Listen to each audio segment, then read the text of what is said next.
Good morning class 10।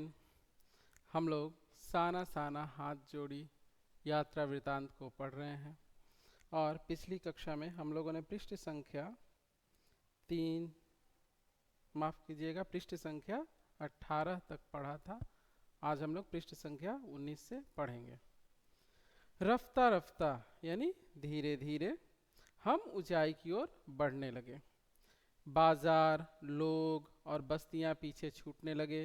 अब परिदृश्य से चलते चलते स्वेटर बुनती नेपाली युवतियां और पीठ पर भारी भरकम कार्टून ढोते बौने से दिखते बहादुर नेपाली ओझल हो रहे थे। अब वो सब पीछे छूट रहे थे। अब नीचे देखने पर घाटियों में ताश के घरों की तरह पेड़ पौधों के बीच छोटे छोटे घर दिखाई दे रहे थे। हम जितनी ऊंचाई पर जा रहे थे ये सब क्या हो रहे थे, सब छोटे छोटे दिखाई दे रहे थे। हिमालय भी अब छोटी छोटी पहाड़ियों के रूप में नहीं वरन अपने विराट रूप एवं वैभव के साथ सामने आने वाला था। यानी अब उसका भव्य और विराट रूप हमें अब दिखाई देने वाला था, क्योंकि हम अब और धीरे धीरे ऊपर की तरफ बढ़ रहे थे। न जाने कितने दशकों यात्रियों और तीर्थाटनियों का काम्य हिमालय, पल पल परिवर्तित हिमालय, पल पल बदलता हुआ हिमालय अपनी सुंदरता, अपनी भव्यता के साथ। और देखते देखते रास्ते वीरान, संकरे और जलेबी की तरह घुमावदार होने लगे थे। हिमालय बड़ा होते होते विशाल काय होने लगा। घटाएं गहराती गहराती पाताल नापने लगी।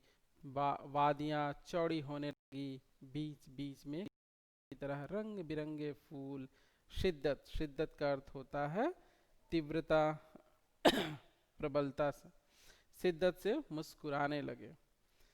उन भीमकाय पर्वतों के बीच और घाटियों के ऊपर बने संकरे कच्चे पक्के रास्तों से गुजरते यूं लग रहा था जैसे हम किसी सघन हरियाली वाली गुफा के बीच हिचकोले खाते निकल रहे। नहीं, हम पहाड़ के ऊपर की तरफ बढ़ रहे थे और हिमालय की सुंदरता, उसकी घाटियाँ, उसकी वादियाँ अब हमारे सामने पूरी सौंदर्य और विराटता के साथ दिखाई देने लगी थी। इस बिखरी असीम सुंदरता का मन पर यह प्रभाव पड़ा कि सभी सैलानी झूम झूम कर गाने लगे, सुहाना सफर और ये मौसम हंसी।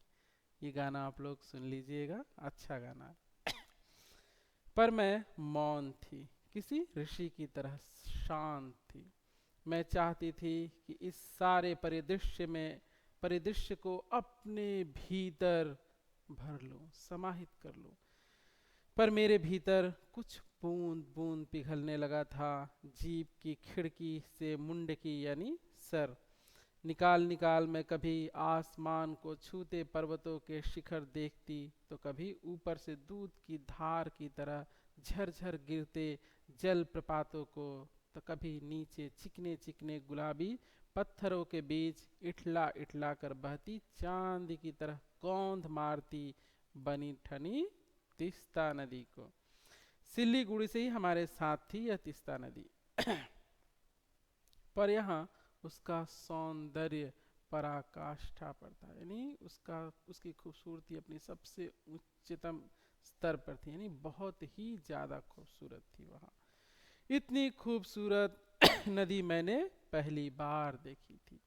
मैं रोमांचित थी, पुलकित थी, चिड़िया के पंखों की तरह हल्की थी। नहीं, मेरा मन इतना आनंदित, इतना प्रसन्न चित्त था कि लग रहा था मैं चिड़िया के पंखों की तरह हल्की हो गई हूँ और उनके साथ, उस सौंदर्य के साथ उड़ी जा रही हूँ, बहती जा रही हूँ। मेरे नगपति मेरे विशाल, मैंने हिमालय को सलामी देने चाहिए। तभी जीप एक जगह रुकी। खूब ऊंचाई से पूरे वेग के साथ ऊपर शिखरों के भी शिखर से गिरता फेन उगलता झरना, उसका नाम था सेवन सिस्टर्स वाटरफॉल। फ्लैश चमकने लगी। सभी सैलानी इस खूबसूरत लम्हों की रंगत को कैमरे में कैद करने में मशगूल थे, यानी व्यस्त थे। सभी उस दृश्य को खींचकर रख लेना चाहते थे। जैसा कि हम लोग भी करते हैं। आदिम युग की इसी अभिशप्त, अभिशप्त मतलब शापित, राजकुमारी सी मैं भी नीचे बिखरे भारी भरकम पत्थरों पर बैठ झरने के संगीत के साथ ही आत्मा का संगीत सुनने लगी। यानी मैं अपने आप को प्रकृति के साथ एक करने लगी, उसके साथ जोड़ने लगी। थोड़ी देर बाद ही बहती जलधारा में पांव डुबोया तो भीतर तक भीग गई। यानी उसकी शीतलता पूरे शरीर को क्या कर गई, शांत कर गई। मैं उसमें पूरी तरह से रम गई। मन काव्यमय हो उठा, सत्य और सौंदर्य को छूने लगा। जीवन की अनंतता का प्रतीक वह झरना उन अद्भुत क्षणों, अद्भुत अनूठे क्षणों में मुझसे जीवन की शक्ति का एहसास हो रहा था। इस कदर प्रतीत हो रहा था जैसे मैं स्वयं भी देश और काल की सरहदों यानी सीमाओं से दूर बहती धारा में बहने लगी। यानी मैं भी धारा बनकर उसके साथ प्रवाहमय मैं हो गई। भीतर की सारी तामसिकताएं यानी बुराइयां, कुटिल जो तमोगुण होता है, तामसिकताएं और दुष्ट वासना यानी बुरी इच्छाएं इस माफ कीजिएगा, इस निर्मल धारा में बह गई। मन हुआ कि अनंत समय तक ऐसे ही बहती रहूं, सुनती रहूं इस झरने की पुकार। यानी मैं प्रकृति के साथ इसी तरह जुड़ी रहूं। हमारा मन चाहे कितना भी कुछ कह लीजिए, शहरों में नहीं लगता। हम आज भी उस प्रकृति को ढूंढते हैं। आप देखिएगा अपने आसपास जो हम बागीचे लगाते हैं, फूल पत्तियां लगाते, क्या है वह? हम प्रकृति के ही तो जीव हैं और प्रकृति से जुड़े। ये जो शहर की यांत्रिकता है, जो बनावटी जीवन है, ये हमें कभी भी रास नहीं आता। हम इससे पलायन करना चाहते हैं। इसलिए हम देखिएगा हम लोग बार बार भागते हैं, यहाँ वहाँ घूमने जाते हैं। क्यों? प्रकृति हमें अपनी ओर खींचती है। हम तो उसी से ही तो विकसित हुए हैं। तो क्या हो रहा था? लेखिका कह रही थी मैं उससे एकाकार होने लगी थी। अनमनी सी मैं उठी, माफ कीजिएगा यहाँ छूट गया, बहती रहूं। पर जितेन मुझे ठेलने लगा। आगे इससे भी सुंदर नज़ारे मिलेंगे। आप इतना में ही खो गई, अभी तो और भी इससे सुंदर और भव्य नज़ारे बाकी हैं। चलिए शेष अगली कक्षा में मिलते हैं और पढ़ते हैं। साना साना हाथ जोड़िए।